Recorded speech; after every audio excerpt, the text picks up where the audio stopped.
Without needing to add to the statement, I'm a huge RTS nut. I love real-time strategy, I love City Builder, and because of that, I am proud to be able to say, here is my review of Banished.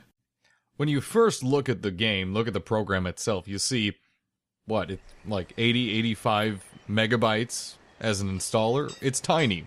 The game itself, Banished, the installer is minuscule, especially on the scale that we see in this day and age where big games, big installers, big program files, where we're talking 10, 20, 30, 40 megs sometimes, this game is very, very small. There's actually a reason that happens. It's because the person who made it, this was made by an individual person, wrote this code for this game from scratch, we believe from C++. We're not entirely sure, but a couple of us think it's purely based off C++. He probably said it in a fact somewhere, but you get the idea.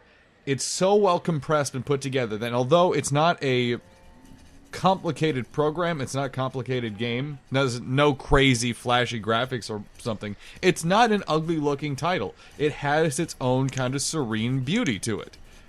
And yet, it's so well put together that it's small. It's incredibly small.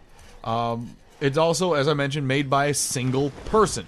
It was made by one guy, and this one guy is making bank off this game, rightfully so.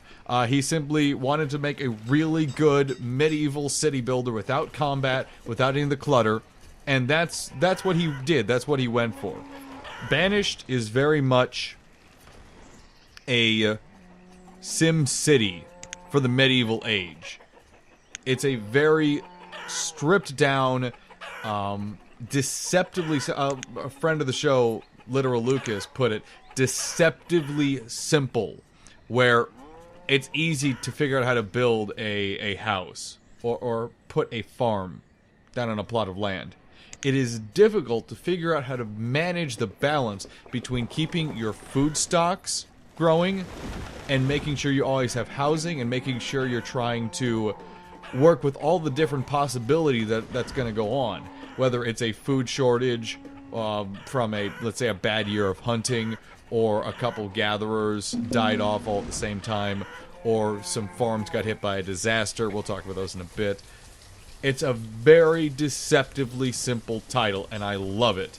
It absolutely highlights everything that is good about a city management game that, while doesn't have combat, certainly is always putting the lives of your citizens at risk, because that's the point of it. There is no end game to Banished. It's simply survive, continue to thrive, find a good niche for each of your towns and villages and cities as you go along in your career of playing games in this game itself and making different villages. With that being said, there are coding issues that have cropped up with it. There have been bugs. One prominent bug is you need at least 10 animals in a field of cattle to get them to split properly, where normally if you have 4 cattle, split 2 of them off and make a new herd, whatever. You have to have at least 10 cattle in a herd to split any off. That's a known bug. There are efficiency issues with the game, in-game itself, where citizens will not always choose the direct and most efficient path to get to somewhere. Sometimes they won't always use the roads, although majority of the time they do. Housing can be an issue at times, making sure people are using the appropriate housing. But these issues, I think, are easily overlooked when you realize, again, one person made this game over the course of a year and a half from scratch, everything by himself. He didn't use any kind of constructor program or anything. He just made the game by himself. No ifs, ands, or buts. Made it from scratch. So at least myself, as a reviewer, I'm willing to overlook a lot of issues when it comes to, well, okay, this little problem's over here. No, he made it himself from scratch by himself over a year and a half. There is a lot I'm willing to overlook when I see that on paper. As for the nitty-gritty of the game, farming and food gathering is critical. It is the biggest thing you're going to need to do to keep your citizens alive. But it's not the only thing. You have farmland, you have cattle, you have fisheries, you have hunters, you have gatherers that gather berries and mushrooms and roots and other things from the forests to supplement your food. You also have trading, which we'll get to shortly here. You can grab from traders different foodstuffs that you can take advantage of. You also have luxury items like coats that keep your people warm in the wintertime. You have ale, which improves the happiness of your citizens. You have what else is there? You have firewood, which not only fuels homes and keeps people warm in the winter as well, but you have the need for fuel at certain other buildings, which is supplied by not just wood, but I do believe from coal as well for a much longer period of time. You have tools that people need to improve their efficiency. A lot of the game, towards at least the mid-game in my opinion, is based around efficiency. You have a school that you can set up that will help a certain number of students grow up to be more efficient adults. The same with tools. It doubles, I'm not sure it doubles, but it vastly increases the efficiency of a person when they have a tool, and you'll see a little marker over their head when they don't have a tool. You have all these different aspects coming into play. Again, deceptively simple because you think, oh, well, I just need to go make tools. Well, it's not that simple. Where are you going to get the iron? All your wood's being used up to build a few new houses and to make firewood. Where are you going to get the extra wood for that? Well, I'll have to chop these forests down, but we're hunting in these forests. Well, we got to find some other forests. We can go to this forest far away, but my people are going to freeze on the course of getting that wood over here. Well, we need to get some coats. I got to trade for some coats. What am I going to trade those coats for, though? What am I going to give the trader in return? Actually, this is a really good time to talk about trading.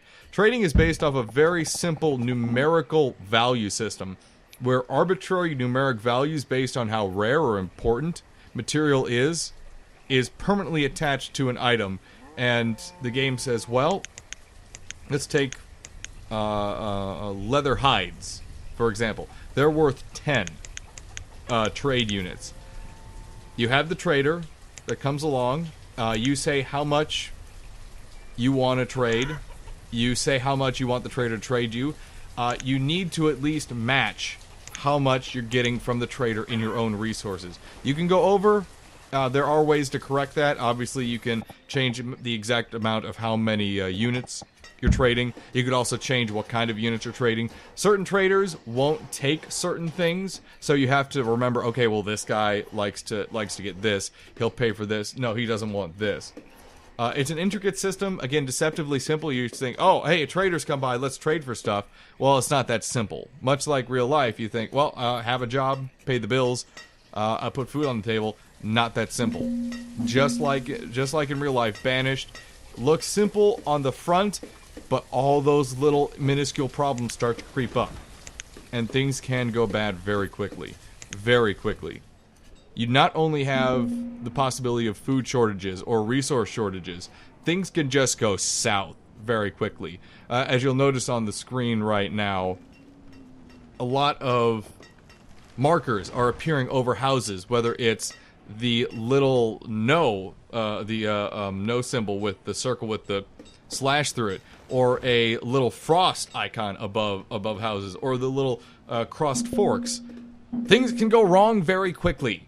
Things can escalate past anything you could possibly imagine sometimes.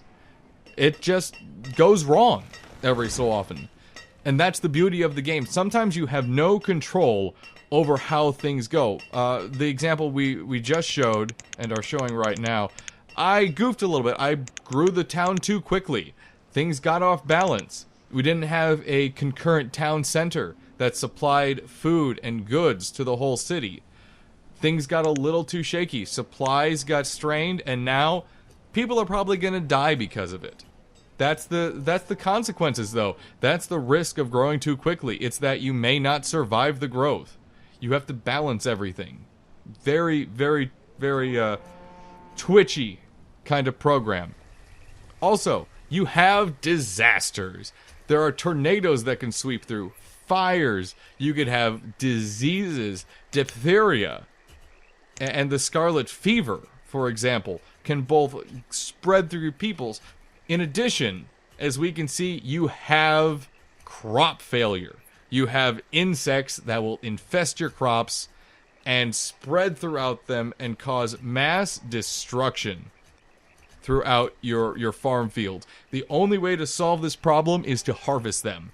Get them away from other crops as fast as possible. As soon as you harvest a field, it goes away. But that takes time. Your people are busy. And it takes a lot of time to just get them to say, oh, well, these farmers, they need to switch off what they were doing, and now they need to harvest these fields. It doesn't always work. It does not always work. Sometimes it spreads. Because those infections, not infections, but those insects can spread between fields that are nearby. They can leapfrog to other places in your village and continue to spread the problem. But eventually, it will solve itself if you're taking the right steps. That's another point, especially in this, that you, while having direct control over buildings and over population and whatnot, you're more directing problems to be solved by themselves. Whereas, yeah, you could say, well, let's just demolish all these buildings before the fire gets to them. That's still going to take time, and it's you directing your people to do that.